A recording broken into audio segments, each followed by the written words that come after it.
The theater lights dimmed across the amphitheater of Station Kepler 442b, and Anna felt the familiar tingle of anticipation ripple through the crowd. She glanced at Louis, seated beside her in the polymer viewing pod, his eyes already fixed on the massive curved screen that wrapped around the theater's interior like a synthetic sky. "I still can't believe they categorized this as horror," Louis whispered, his breath forming tiny condensation patterns on the pod's transparent membrane. "It's just weather documentation from the homeworld." Anna didn't respond. She'd learned not to spoil things for Louis, who at 23 was part of the youngest generation born off Earth, the ones who'd never felt rain, never seen a cloud that wasn't projected or synthesized. To him, Earth was mythology wrapped in scientific data, a planet their great-grandparents had abandoned 127 years ago when the Exodus fleet launched toward humanity's new home. The screen flickered to life with the production company's logo, Archival Humanity Productions Presents. Then, in letters that seemed to drip with theatrical menace, Deadly Earth Weather, a chronicle of terror. A murmur of excitement rippled through the 300 attendees. Anna recognized most of them: exobiologists, atmospheric engineers, climate programmers, all specialists who'd spent their careers studying Kepler 442b's placid, predictable weather patterns. Station life was controlled, regulated, comfortable. The planet below offered nothing more extreme than a light drizzle, with winds that rarely exceeded 15 kilometers per hour. The documentary began with archival footage from 2087, just before the Exodus. A woman's face filled the screen, her features weathered in a way that seemed alien to the audience. Deep creases framed her eyes, and her skin had a textured quality that cosmetic gene therapy had eliminated generations ago. "This is Dr. Sarah Chen, climate historian," the narrator's voice intoned with ominous gravity, "recording from what was once called Colorado, North American sector." Dr. Chen stood before a green screen, but the composited background showed a sky Anna found genuinely unsettling. It roiled with colors she'd only seen in toxicity warnings: bruised purples, sickly yellows, an angry greenish-black that seemed to pulse with malevolent intent. "What you're about to witness," Dr. Chen said, her voice tight with what the documentary wanted viewers to interpret as fear, "is a supercell thunderstorm. Category EF4 tornado potential, wind speeds approaching 300 kilometers per hour." Someone in the audience gasped. Louis leaned toward Anna. "That can't be right. The atmospheric models would have torn themselves apart." "It's right," Anna said softly. She was 46, old enough to have studied the original Earth climate data, old enough to have ancestors who remembered. Earth's weather was chaotic. The documentary cut to actual footage, shaky, low resolution, recorded on primitive devices. The tornado appeared as a dark funnel, almost organic in its writhing movement, connecting the roiling sky to the ground. It carved through a landscape of structures that Anna recognized as pre-Exodus architecture, fragile buildings of wood and brick, designed with aesthetic rather than survival as their priority. The destruction was total. The tornado dismantled buildings like a child demolishing blocks, scattering debris in patterns that violated every principle of controlled demolition Anna had ever studied. "Holy shit," someone said behind them. Then it started. At first Anna thought she'd misheard, but no, someone in the back rows had definitely shouted, 7 out of 10, good rotation, weak debris field. Nervous laughter scattered through the audience. Louis twisted in his seat, grinning. "Are they rating it?" Another voice from the left section. "I give it a 6. We had better vortex formation in last year's atmospheric simulation contest." The documentary continued, oblivious to its audience's transformation. It showed a hurricane, Atlantic Basin, Category 5, with an eye so perfectly formed it looked computer-generated. The spiral bands of clouds stretched across hundreds of kilometers, a hypnotic pattern of destruction. Wind speeds of 280 kilometers per hour, the narrator warned. Storm surge of 8 meters, catastrophic damage potential. 8.5, someone shouted gleefully. Look at that symmetry. 9 for me, another voice countered. The pressure gradient is textbook perfect. Anna felt a strange dissonance settling over her.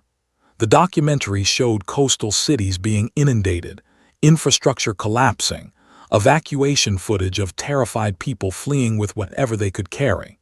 But around her, the audience was leaning forward with the enthusiasm of sports spectators, analyzing convection patterns and barometric pressures with professional appreciation. Lewis pulled up his tablet, fingers dancing across the screen. I'm checking this against the Coriolis models. Anna, the energy transfer here is insane. You need temperature differentials we can't even achieve in lab conditions. The documentary shifted to wildfire footage, California, 2094, during what the narrator called the Summer of Smoke.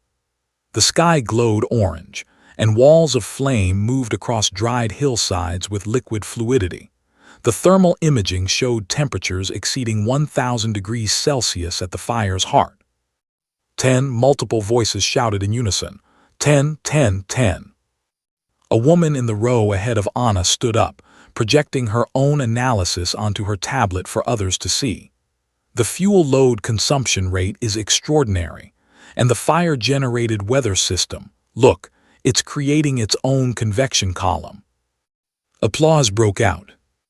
The documentary's narrator tried to maintain the horror angle, thousands displaced, air quality reaching levels incompatible with human life, entire ecosystems reduced to ash. But the audience was deep into competitive analysis now.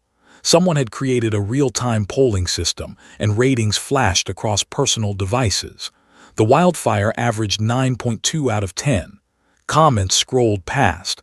Unprecedented pyrocumulus development. Love the ambient wind interactions. Could use more urban interface dynamics for a perfect score. Anna felt Lewis's hand on her arm. He'd stopped smiling. This is weird, right? He asked quietly. This feels wrong. Anna looked at him, seeing for the first time a crack in his enthusiasm. On screen, the documentary was showing a blizzard, Northeast American sector, 2091. Wind-driven snow created whiteout conditions, burying vehicles, collapsing structures under the weight of frozen precipitation. The thermal readout showed temperatures of -38 Celsius, with wind chill pushing it to -55. Only a 4, someone critiqued disappointedly. Precipitation rates are good, but the temperature gradient isn't extreme enough. Disagree, another voice argued. The sustained wind speed deserves recognition. I give it a 7. The documentary showed footage of people huddled in emergency shelters, wrapped in reflective blankets, their breath visible in the frigid air. Children crying, elderly people with hypothermia-blanched skin. The audience debated accumulation rates. Anna stood abruptly. Lewis looked up at her, startled. I need air, she muttered.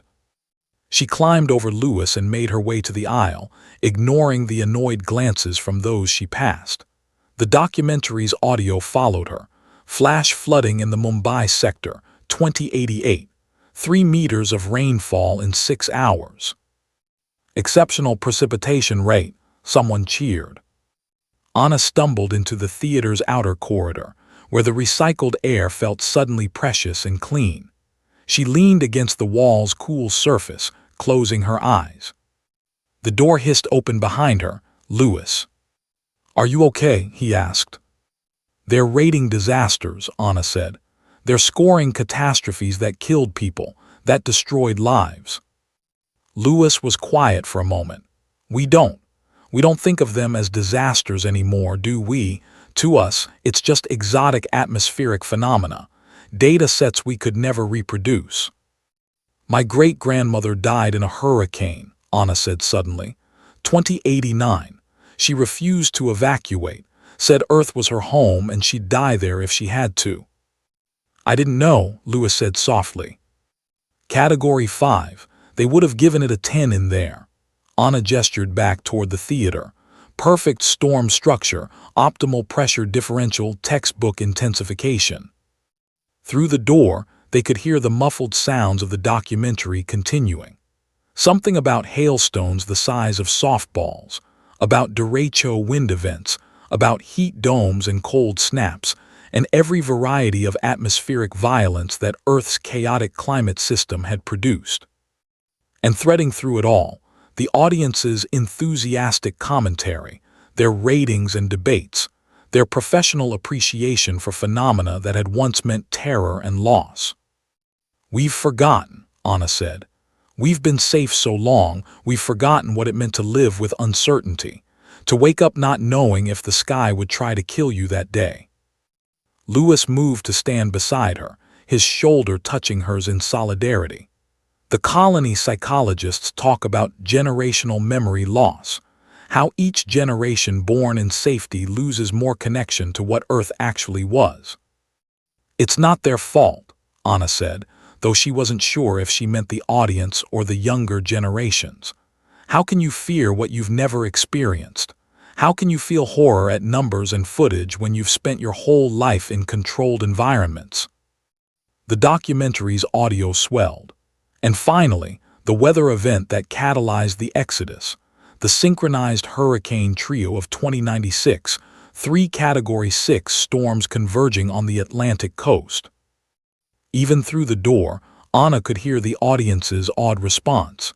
This would be their highest-rated storm, the perfect scientific specimen of atmospheric chaos. Lewis pulled out his tablet, then hesitated. Should I not check the ratings?" Anna laughed, a sound without humor. "Check them, I want to know." He swiped through the data. 9.8, almost perfect consensus. Someone gave it a 9 because they think the Coriolis deflection could have been more pronounced, but everyone else, he trailed off. "Everyone else gave it a 10, Anna finished. "Yeah." They stood in silence, listening to the documentary describe the storm surge, the sustained winds, the unprecedented satellite imagery. The narrator's voice strained for gravitas. This single event displaced 12 million people. Infrastructural damage exceeded $2 trillion. It was the final proof that Earth's climate had become incompatible with large-scale human habitation. Someone in the audience started a slow clap. Others joined. Not mocking, genuine appreciation for what they perceived as nature's masterpiece. Anna felt something shift inside her, a recognition that felt like grief. The human species had achieved something remarkable in their 127 years on Kepler 442b. They'd built a new world, controlled their environment, eliminated the chaotic variables that had made Earth simultaneously beautiful and terrifying. But they'd lost something too, the ability to understand viscerally that weather wasn't just data and physics, that storms had once meant widows and orphans, destroyed homes and shattered communities, that the numbers in the models represented human suffering. "Come on," Lewis said gently. "Let's go back in, I want to try something." Anna followed him back into the theater. The documentary was ending, rolling credits over footage of the Exodus fleet's departure, Earth shrinking in the viewscreens as humanity sought calmer skies. Lewis stood, his voice cutting through the audience chatter. "Can I say something?" The theater quieted. People turned toward him, curious. "I've been rating these storms like everyone else," Lewis said. "Getting excited about the atmospheric dynamics, the energy transfers, the perfect mathematical chaos of it all. But Anna just reminded me of something we've forgotten."